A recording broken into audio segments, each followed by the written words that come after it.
Hey, Family Twist fam, it's Corey. If you joined us for part one of our conversation with J. Stephen Osborne, then you know we ended on a cliffhanger. And we're going to do something a little bit different today. We're actually going to replay that jaw-dropping moment right at the top. It's the scene where Stephen is sitting on a plane, thinking he's heading home from a relaxing vacation when everything he thought he knew about his identity unravels in a single phone call. It's raw. It's real. And we didn't want you to miss the emotional weight of that moment as we head into part two. In this episode, we dive into grief, truth, closure, and the family that held Stephen tight when his entire world shifted. So buckle up. This one's powerful. Hey, Laura, could you take a DNA test? Because I want to triangulate the results. Right. I know our relationship. However you relate to this guy, it'll help us figure this out. So she agrees to take the test, and I forget all about it. Fast forward another 6 weeks, 8 weeks. Becky and I and a couple of friends are on vacation in Hilton Head, and the week is over. We're heading home. We're on the plane in Savannah, flying back to Cincinnati with a connection through Atlanta. And the boarding door is still open, and my phone rings. And it's my sister. It's Laura. And she said, Stevie, which, by the way, she's only like one of 5 people in the world that are allowed to call me Stevie, but that's a different issue. Stevie, I got my DNA test back, and some of this stuff doesn't make any sense. I said, well, the first time you're looking at it, those things can be confusing. I said, just go to your connections page. She did. I said, what do you see? She says, I see all these Meltons. I said, great. That's what you should see. What's it say about John Watson?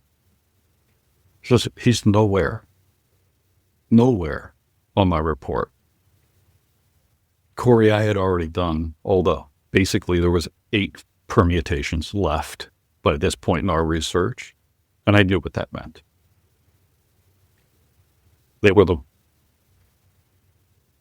not the words I wanted to hear. And she said, my test is also showing a half-brother. J.O. Who's J.O.? And I said, sweetie, J.O., that's me. Jack, Stephen Osborne. I'm your half-brother. And she said, that's not true, because mom is our mom, but dad is our dad. And I said, no, love. What you just told me is that mom is our mom, and dad is your dad. He's not mine. I'm on a plane. And I just panicked. And I decided, I'm getting off the plane. Corey, you've talked to so many people that this has happened to. You are literally, in that moment, you are knocked out of your body. You are suspended in space and time and disbelief. It's like a horror show that you were watching, and now you're in it. And 30,000 feet in the air. Well, we hadn't left yet. Oh, okay. So I stood. Thought this story was going in a totally different direction. I got up, and I was on the aisle, and we heard, ladies and gentlemen, the boarding door is now closed. We'd like for everybody to, that includes you, crazy white man there, row 4. So I did. I sat down next to Becky, and she was listening to the phone call. I had held my phone up to my ear, and she was listening with hers, and she knew exactly what had just happened. I don't have the words to describe the loss, the panic, the total devastation, the disbelief. It was surreal. It was like nothing that I had ever experienced. She's got her hand on my thigh. She's holding my hand. It was a very short flight, Savannah to Atlanta's, I don't know, in the air, probably 25 minutes. We landed at Atlanta, and I got off the plane, and I just walked away. I needed private, quiet time to process all of this, which I was trying to do in the world's busiest airport, Hartsfield. And I melted down. I had to get back on that plane. We landed in Cincinnati. I totally shut down. I basically, I wouldn't talk unless I absolutely had to. And Becky, God love her, she's so sweet, so loving, and she knew where I was.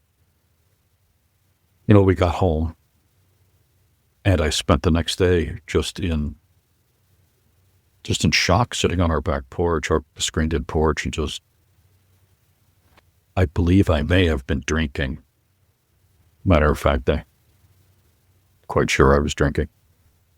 One of the things I realized is not only had I lost my dad, the man who was God to me, right, my one true pillar, it had always helped me through life. The one person in my life that had always shown me true, uncontested, unconditional love, the person who would surrender his life for me. And he had passed away in 1999. But the first time I lost him, I still had the role of the son of a wonderful man. And there's some pride there, right? There's that connection. You carry on the family name. You carry on that bond. You're now that person who, is leading that family name. This time, I lost him. But I lost him to a lie. In that moment, 57 years of a lie. And I was just looking at it, wondering, everything between us was somehow false. I felt like an idiot, right? I felt like I had been played. I felt like I was a fool because I had been lied to. And at that point, you don't know what the truth is. You don't know who knows. You don't know what, who knew when. He's not here. So I can't go talk to him about it.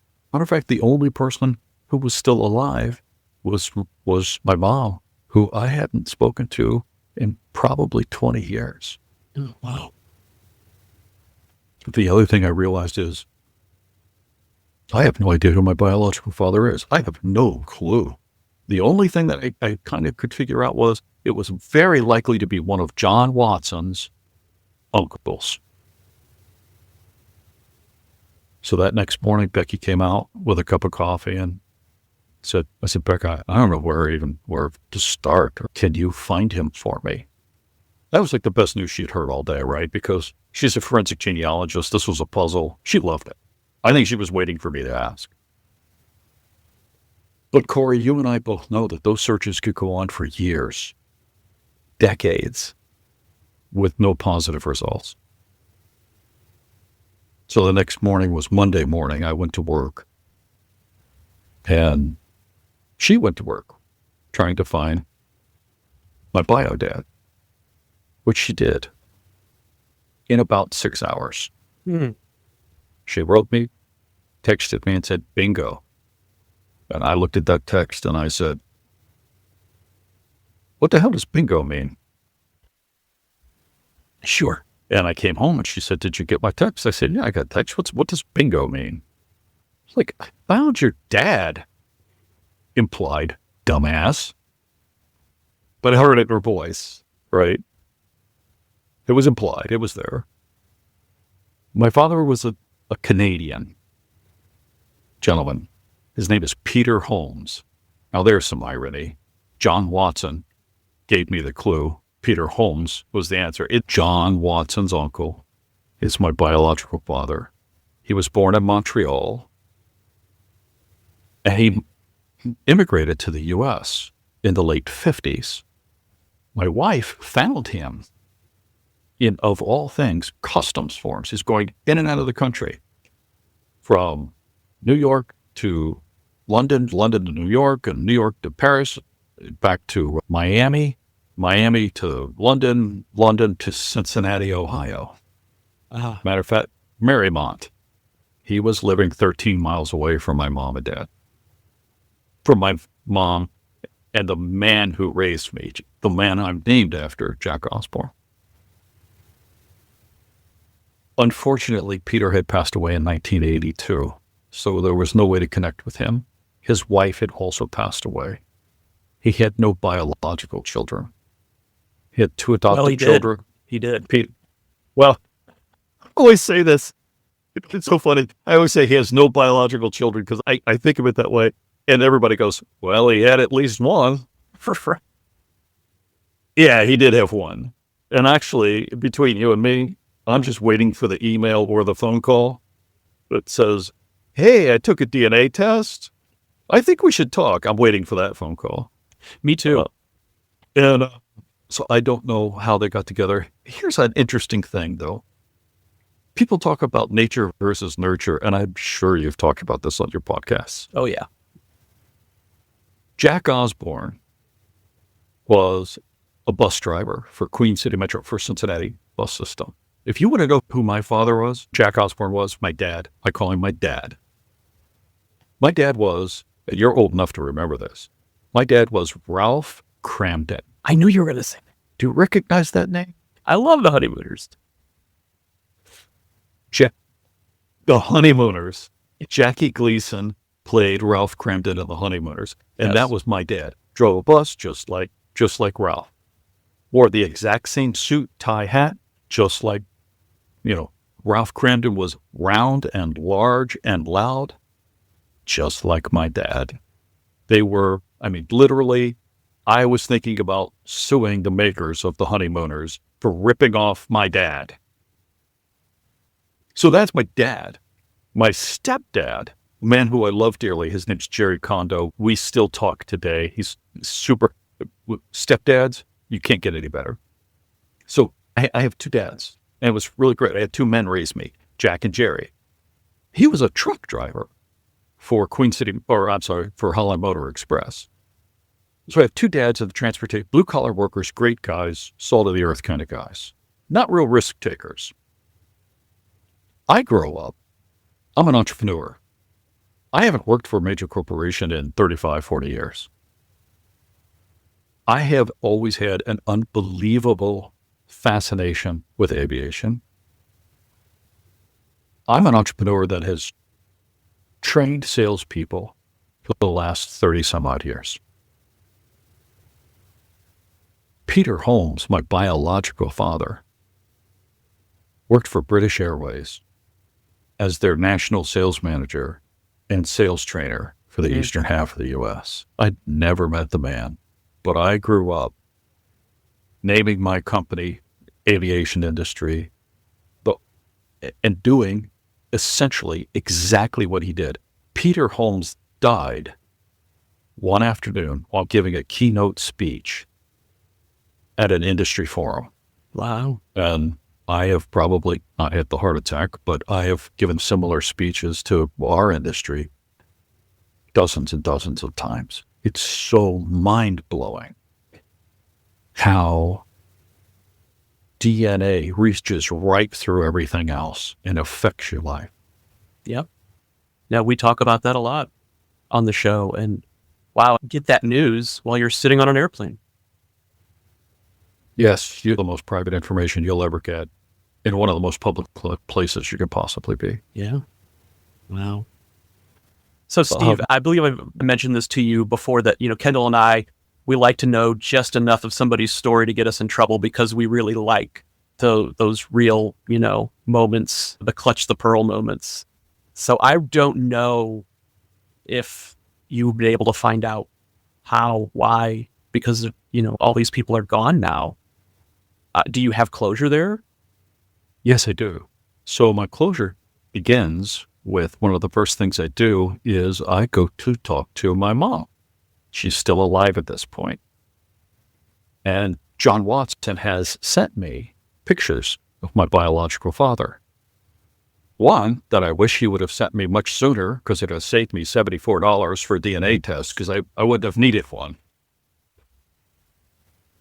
I show it to people. I've literally had people say, like, can I see a picture of your dad?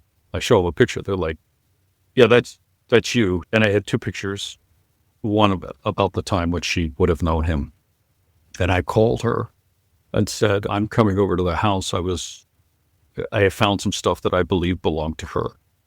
I thought I would go over and surprise her, kind of catch her off guard. So I walked in. And by the way, I recorded the entire conversation on my phone. I walked in, I sat down. I took the pictures of Peter, my biological father. I slid him across the table and I said, got anything you want to tell me? She looked at the picture, looked at me. Her eyes went back and forth several times. And she threw the picture down and says, I don't know who that is. Who's that supposed to be? Your father?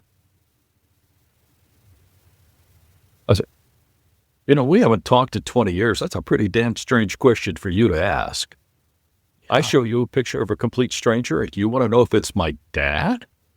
Of course it's not my dad. Jock Osborne's my dad, isn't he? Barb? Because when you really want to piss your mom off, you call her by her first name.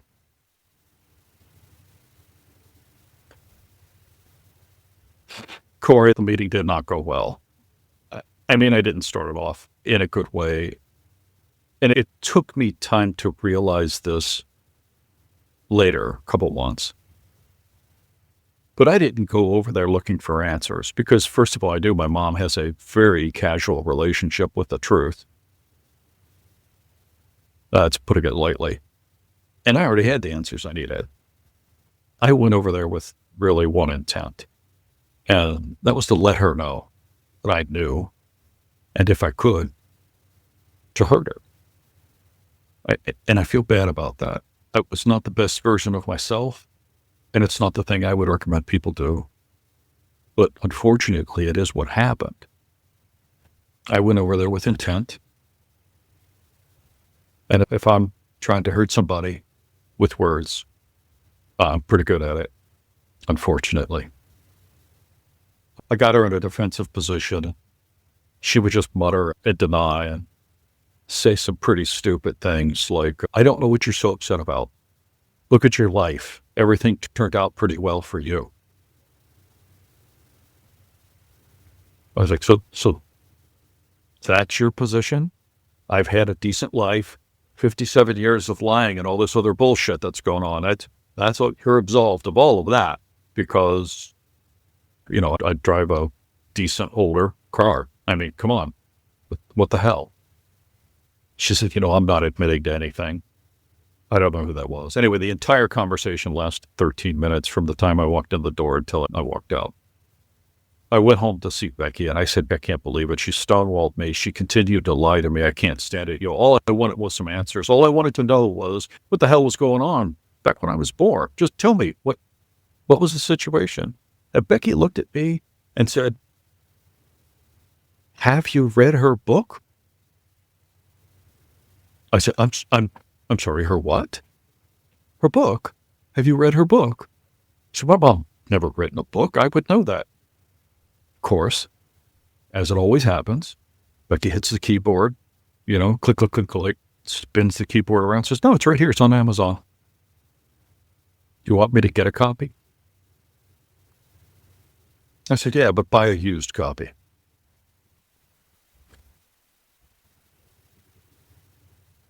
Now, first of all, I'm just shocked that she wrote anything. But we get the book. It's a memoir about her life. And it details chronologically, from the time she was a teen to the time she started this ministry, this Pentecostal ministry of saving children. It's very whitewashed. She uses no names. But it's written chronologically. And if you know what's going on, you don't need any help, which I did, of course. I knew everything. And on pages 6 and 7, she details the time and circumstances around my conception, which I got to tell you, brother, if there's one thing you don't want to read, you don't want to read a book where your mom's talking about the sex she's having that led to you. Right. I literally wanted to pour bleach in my eyes when I was done. Because on pages 6 and 7, these are direct quotes. from the book. She writes, I found myself alone with 2 small children in tow. My life was about nothing but men, sex, and money. The 2 small children are my older sisters, Kathy and Terry. Next in the birth order is yours truly. And then it was things like, come on, doll, let's go to Miami this weekend. Everybody's swinging. Let's do it. Several other things. She was doing amphetamine so that she could keep up the pace. What I found was something that was extremely incongruent from this woman and that she had presented herself as. And I know people change over time, and I should really be fair there. Well, if you know the things that I know, and you know the dates and, conception and everything, I found out that I was the product of a out-of-state amphetamine-fueled swingers party. Wow. So I thought that really gave me a head start in life. But I gotta tell you, there's nothing like reading that in a book penned by your mom. I'm not sure what was worse, finding out that my dad was not my dad or finding out how I was conceived. Anyway, but it doesn't really matter, right? You're here. It doesn't matter. Your origin doesn't matter. It's everything that came after that. And then I found out that my mom, after we, again, start birth certificates, marriage certificates, divorce decrees, my mom had 5 children with at least 4 different men. And just not the pious, righteous person that maybe we thought she was. Wow. So, what did this revelation do for your relationship with your sisters? So this is where my story might be a little bit different than some other NPEs. My family was fantastic about it. My sisters, who, we've always had good relationships, except for the fact that I had actually, because I felt so different from them, I had either consciously or subconsciously created some distance between us. Because I couldn't bear how I felt once I was around them. When I was spending time with them, they're all so together, and I'm the guy standing inside. And there were times, please forgive me for saying these words, if you hear them, my siblings, there were times when I wished I was an only child. Not because of anything they did, but because how I felt about me.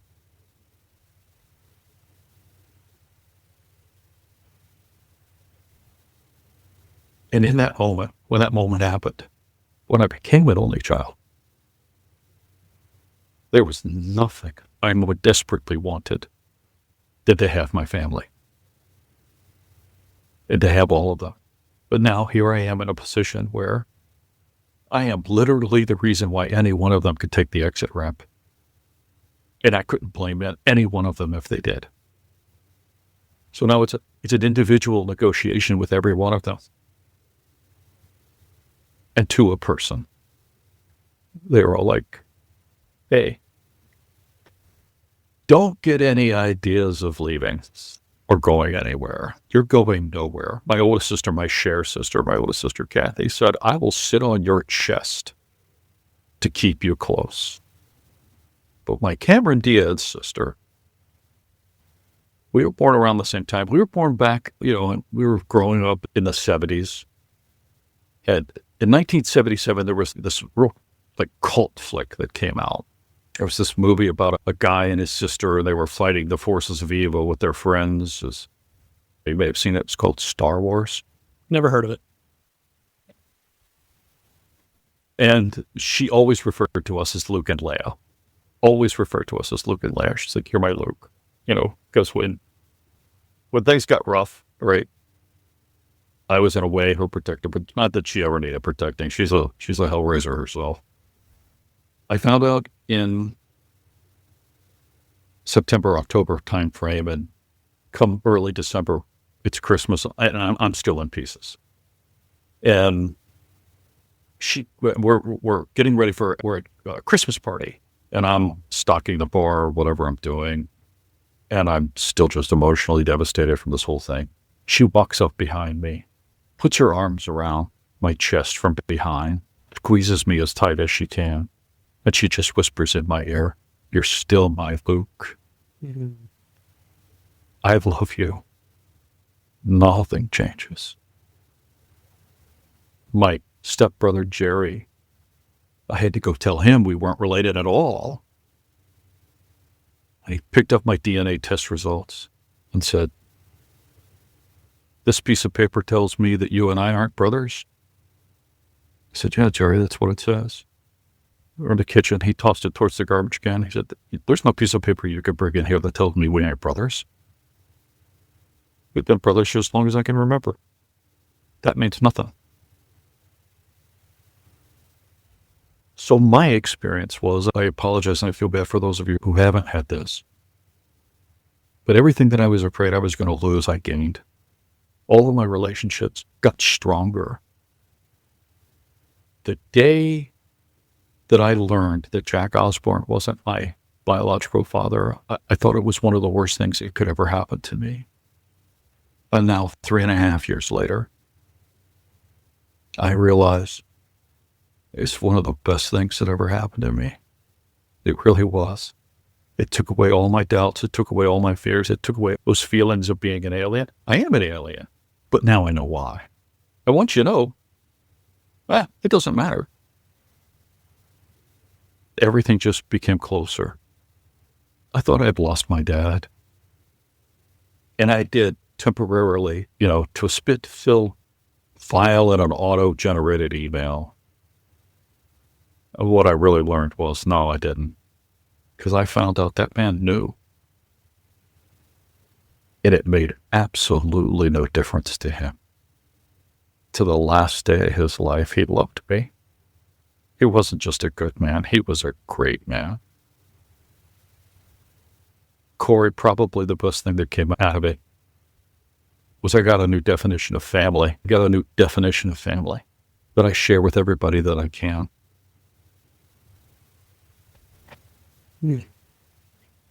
Family is defined by love and commitment only, nothing else. If that's not your family, you need to go find the family that you deserve. Go find the people that love you and that are committed to you, and love the hell out of them. Just hold them close and never let them go. The best thing that came out of this was a stronger definition of family. Go find the family you deserve.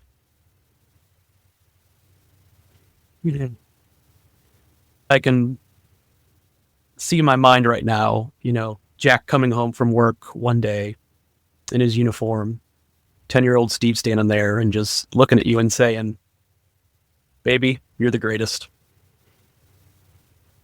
He did frequently. And Corey, where I end up is I'm actually okay with everything that's happened. I think if I have a message to your listeners, if you're in this situation, if you're walking this path, you need to get to a point where you can progress with love and forgiveness and acceptance in your heart. You are not able to change the past. And as distasteful as it might be, you have to accept that. And the other thing is that you need to realize that everybody has their own take, their own facets. They're looking at this from their own perspective. And just move forward with love and forgiveness. My mom did a lot of things I don't agree with, but I also believe I understand now why she did that. I'm totally okay with it. I can't judge her life. I can't judge her actions or what she did. She may have been trying to pay the rent. I don't know. All I know is she raised me and she loved me. My last name is Oz. So as you can imagine, I was associated with the Wizard of Oz for so many years of my life. Matter of fact, my nickname for so many people is Oz. So the question comes up, what have you learned, Dorothy? What I've learned is we put so much emphasis on DNA, and we really shouldn't. John, I'm sure you've heard this, but we share 50% of our DNA with a banana. We share 98.8% of our DNA with chimpanzees. For science to tell us who we're related to, who our lineage is, who our grandfather is, they're splitting that DNA hair 300,000 times. So there's really not that much difference in us. And DNA really shouldn't be that significant. I look at my bio dad and the man who raised me, and I look at their actions in my life. My bio dad was involved in my life for minutes, in a selfish act. The man who raised me gave me 30 plus years of my life while he was alive, and he did everything that a dad should do, no matter how tough my mom made it on him. That's my dad. That's my real dad. And here's the thing I think everybody should think about is I came away with a brand new definition of family. And the true definition of family are the people who love you, right? They love you. They're committed to you. Matter of fact, family is defined only by, in my book, only by those two things, love and commitment. If you love somebody and you're committed to that person is your family. If you think right now, when you get to a point where you're in trouble, or you're struggling, the shit has hit the fan, and you are on your knees, who is the person who's going to kick that door open and put themselves squarely between you and your troubles? Whoever that person is that you're thinking of right now, that's your family. DNA be damned. By the way, if you happen to share DNA, that's wonderful. If you happen to have the same last name, that's great. Neither of those things are required. Family are just people who love you, that will protect you. They hold you in their heart, and they hold your heart in their hands. They're the people who love you and who will take care of you. They cry with you. They laugh with you. That's your family. By the way, if you happen to have a birth family that for whatever reason has their head in a very dark place and they can't see through to loving you the way that you should be loved, then go find the family you deserve. That's what I encourage people to do. They are out there. There are people that absolutely will love you for who you are. Go find those people. Go find the family you deserve. Let them be your family. That's what I've learned. And there's no place like home. Stephen, thank you so much for being here and sharing your story. Well, thank you so much for having me as a guest. I also want to personally thank you guys for all that you do for the community. It's a huge lift that you guys do. I greatly appreciate it, and your work with the Right to Know organization. I think that's also wonderful. Greatly appreciate it. Happy to be a board member with you. Honored to be a board member with you. Yeah, it's, this community has given a lot back to us too. Things we didn't know we needed. So we're very happy to be part of it. Every time we finish an interview like this, Kendall and I like to take a moment to sit with it because these stories aren't just interviews. They're reminders of why we do this. We created Family Twist because the stories of people like Stephen matter, because behind every DNA surprise or family secret is a human heart trying to make sense of it all. And if you've gone through something similar or you love someone who has, we hope these conversations help you feel a little bit less alone. Stephen said it best. Family is defined by love and commitment. Nothing more, nothing less. If you're listening right now and you're questioning where you belong, please know that the family you deserve is out there. Sometimes it's the people you were born to. Sometimes it's the people who show up when you need them the most. And sometimes it's both. Thank you for being with us. And remember, family secrets are the ultimate plot twist. The Family Twist podcast is presented by Savoir Faire Marketing Communications and produced by How the Cow Ate the Cabbage, LLC.